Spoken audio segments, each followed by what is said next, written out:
Good morning, pirates. This is Mr. Russell here at the St. Charles High. I hope you enjoyed your winter break, and I'm back for your first video of the semester. All right, we are about to start our unit on protein synthesis, and today I'm going to talk about the first part of that, which is proteins and enzymes, which are a kind of protein. All right, we've talked a little bit about proteins earlier in the semester, but not very much. And we need to talk about proteins and why your cells need them so that you understand why we need to know how your cells make them. Okay, so first of all, proteins um, are what we call macromolecules. It's meaning they are large molecules within your cells, all right? And they are the most numerous and the most complex kinds of macromolecules in living things. The human body, for instance, is capable of making about 100,000 different proteins, and each and every one of those have different functions. Okay, already said that as well. They do most of the work in the cell. You have a ton of different things in your cells that they're built out of and have different functions. But as far as things that actually get work done, they make things happen or stop things from happening in your cells, that is usually proteins. So every single thing that happens in your body 24 hours a day, your entire life, probably requires a bunch of different proteins to make it happen. So they are kind of the little workers within the cell. Okay. There are other molecules, like I said, that help them get that done, like carbohydrates, like sugars, and fats. We talked about phospholipids in your cell membranes, things like that, but they don't actually do anything. They just kind of hang out and wait for a protein to tell them what to do. Okay, and here's a kind of 3D model of a protein. They are not multicolored like this. The different colors just show you the different parts of it. And so they have a pretty complex structure, as you can see here, and we're going to talk later on about how that shape, while it looks very random and messy, is actually exactly the way it's supposed to be, and they have to be that way. Okay, so here's a few examples of proteins in your bodies that do different things. I'm sure you've heard of antibodies before as a part of your immune system. Okay, they fight off infection basically when a germ of some sort, whether it be a bacterium or a virus or, I don't know, a fungus or anything else. Your body, once it recognizes that something has invaded it, it starts producing these special proteins called antibodies. And antibodies are specifically designed to attach to one germ. So they're kind of like markers that they attach to germs, and then other cells, like I'm sure you've heard of, phagocytes that come in and get rid of wastes and invaders. Well, it's a marker that shows that cell where to go and attack. Okay, so they are very, very important. You also keep them after you fight off an infection, so it's very difficult, not impossible, but difficult to catch the exact same sickness twice.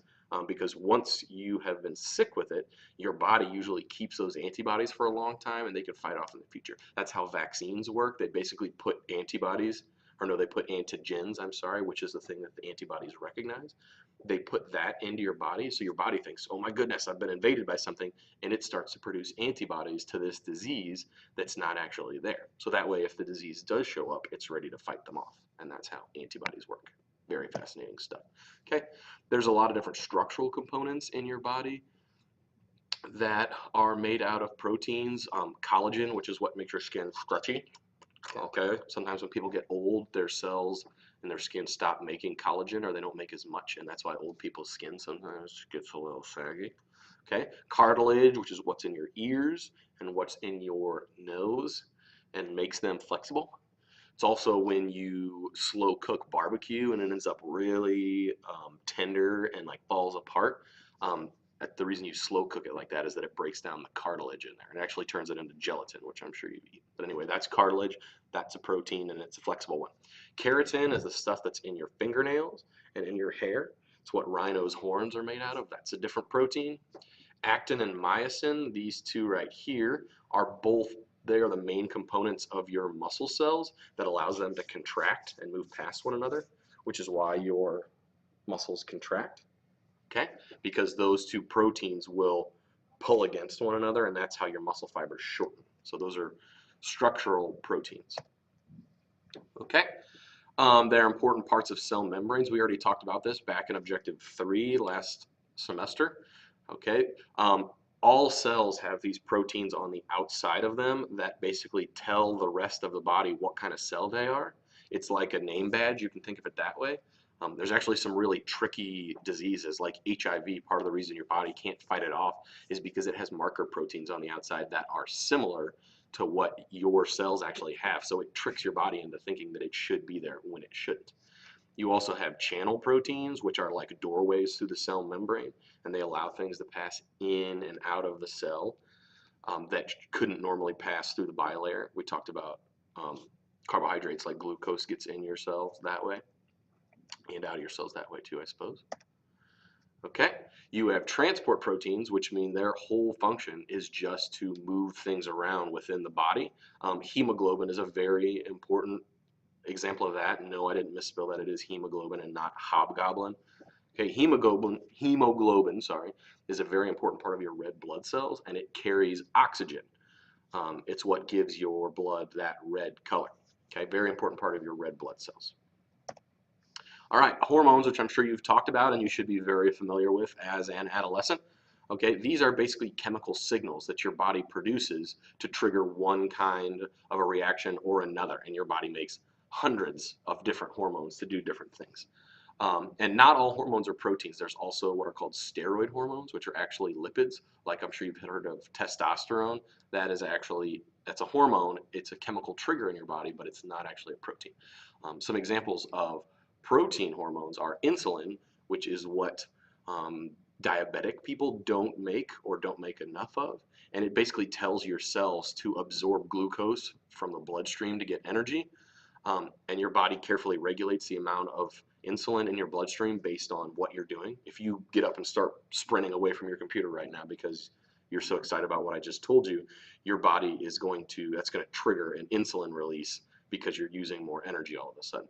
So people that are diabetic that don't make insulin or don't respond to it, their cells never pick up glucose, and that can kill you if you don't have some kind of a treatment for it. Usually they have to take insulin on their own.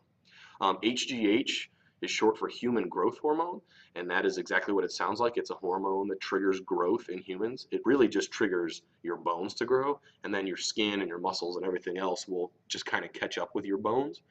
Okay, so if you are going through a growth spurt right now, which many of you freshman boys are definitely in the middle of, that it happens because your body at this age is releasing a lot of human growth hormone. Some athletes take human growth hormone as a performance enhancing drug. I'm sure you've heard of that, PEDs. It helps them get bigger and put on muscle. It also helps them recover faster from injuries, especially in older athletes. That's something that sometimes they take even though they're not supposed to. But anyway, that is human growth hormone, and those are protein hormones. And once again, hormones are just proteins that trigger some kind of a reaction in your body. Okay. We'll skip that one for later. Okay, this is a silly picture of girls with giant fake lips, but lips are what some people get injected into collagen is what some people get injected into their lips. And makes them a little bit fuller. Think Angelina Jolie. Though I don't know, maybe her lips already look like that. Moving on. Okay, protein structure. All right, proteins are long chains, kind of like DNA, but they're not made out of the same thing. They are not made out of nucleotides. They are made out of things called amino acids. Okay, great big chains of amino acids. All right, there are 20 different amino acids that we know in nature. So all living things on Earth, all their proteins are made out of these same 20 building blocks called amino acids.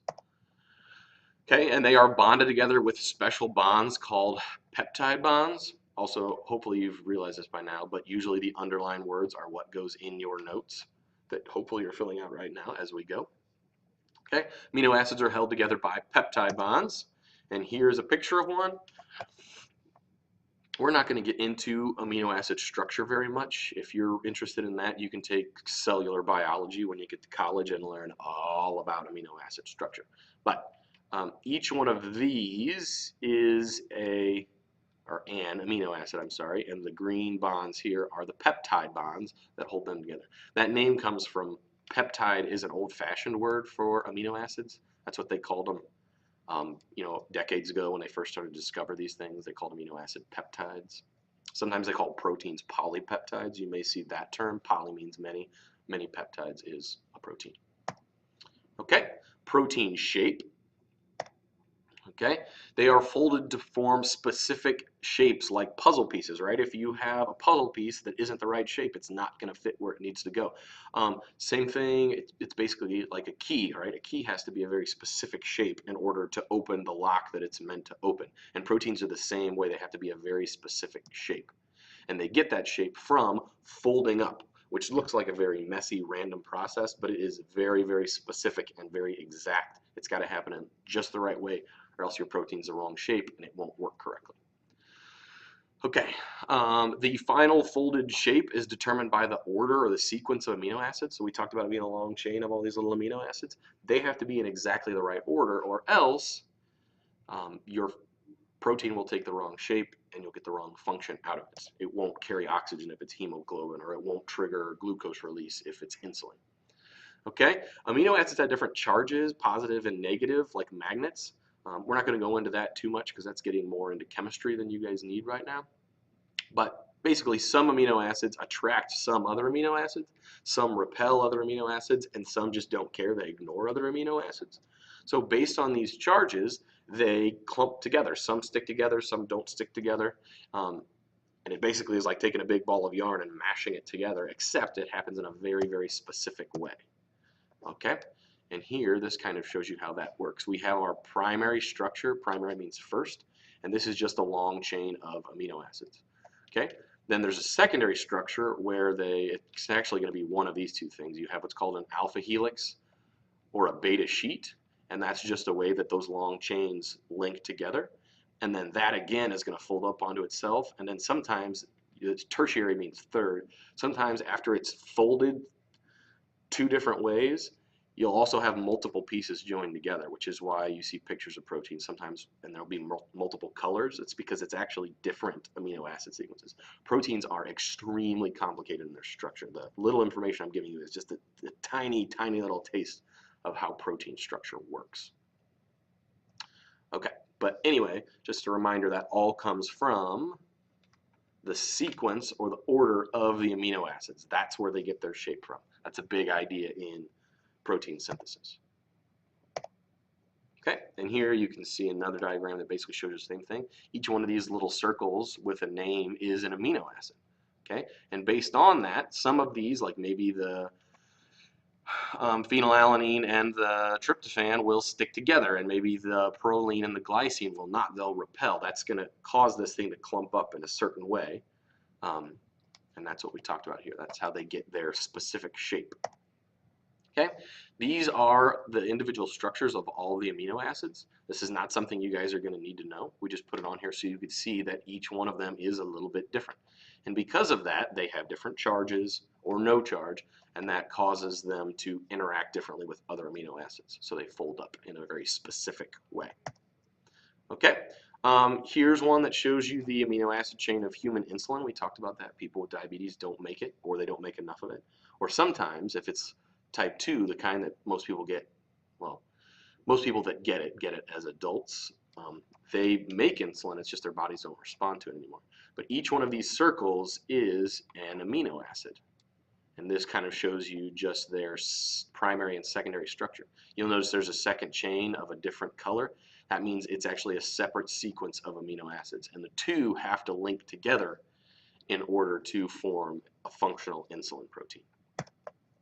Okay, let's talk about one specific kind of proteins that are very, very important. They're called enzymes. Enzymes speed up reactions in cells, okay? Digestion is a great example of this. You've probably heard of enzymes talking about digestion. You have them in your stomach. They help you break things down, and that's true. They do a lot of other things in all of your cells, though. But if you ate, I don't know, a waffle for breakfast this morning, it might take you weeks or months to digest that, except you have all these enzymes in your digestive system helping you break these things down much faster. Common misconception is that enzymes always break things apart, and that's not true. Some enzymes put things together, and some enzymes just change one thing and do another thing without destroying it. Okay? And enzymes bind to a substance called a substrate. This substrate could be anything. If we're talking about hemoglobin, they would bind to oxygen because that's what they carry. They don't actually change the oxygen at all. They just grab it and take it somewhere else to be released. Okay, but whatever it is they are working on, whether they're breaking it down or moving it or building it, the thing they're working on is called a substrate. And they have a specific spot on them. Okay, and this is also kind of a cartoony version. This is not what enzymes really look like. They're proteins, so it's this big mess of amino acids. Okay, but they have a spot called an active site, and it is specifically shaped to fit the substrate that they work on, and only that substrate. And it's kind of like a lock and a key. The specific key goes to the specific lock. Okay. They speed up reactions sometimes a million times faster. I was just talking a minute ago about digestion, how it would take a ton of time. Actually, it would take too much time and you would die of starvation before you could get nutrients, except that you have enzymes that help you speed up your digestion as well as other things. Okay? And your cells are capable of producing thousands, about 4,000 different enzymes, and each one of them does something different. If you're not seeing this yet from this class, your body is extremely complicated. Okay, so that's, oh, I also need to mention that after your enzyme does its work, whatever is produced at the end, whatever is new, like in a chemical reaction, is called a product. We start out with a substrate, and after it's changed, we call it a product. Okay. Last thing here, the enzyme function, and I basically already talked about this, they bind to a substrate and then they change that substrate into products. So those are generic terms for whatever enzyme you're talking about and whatever it's working on. Okay, pepsin's a good example. It's in your stomach right now, probably digesting the last meal you had. The substrate, the enzyme is pepsin, the substrate is protein, the products are amino acids. Okay, catalase is another good one. You guys are probably going to get to see this one in action within the next week or so.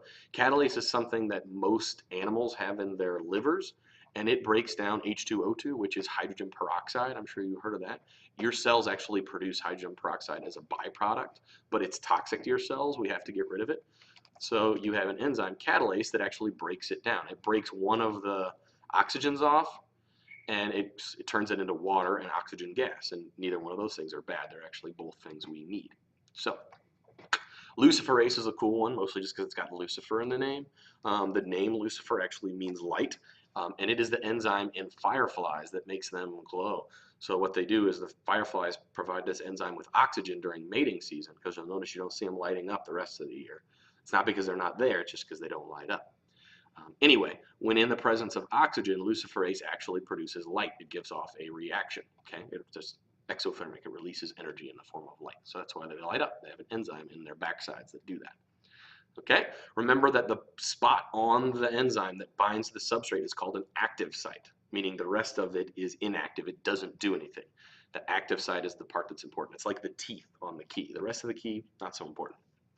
Okay, last thing, very important, the enzyme doesn't change. It works on the substrate, turns it into products, but the enzyme stays the same. It does not change. Okay, and you'll notice, here's a little example of that. So our enzyme, the gray part, binds to the substrate, and it changes it and releases two products. So this is breaking something down, it's digesting it, but you'll notice the enzyme does not change. It's going to go grab another one of those substrates and do the same thing over and over and over again. So that's good because then you don't have to make enzymes as quickly. Okay, so that's proteins, their structure, and also some of their function and enzyme function. So hope you guys enjoyed it. See you later.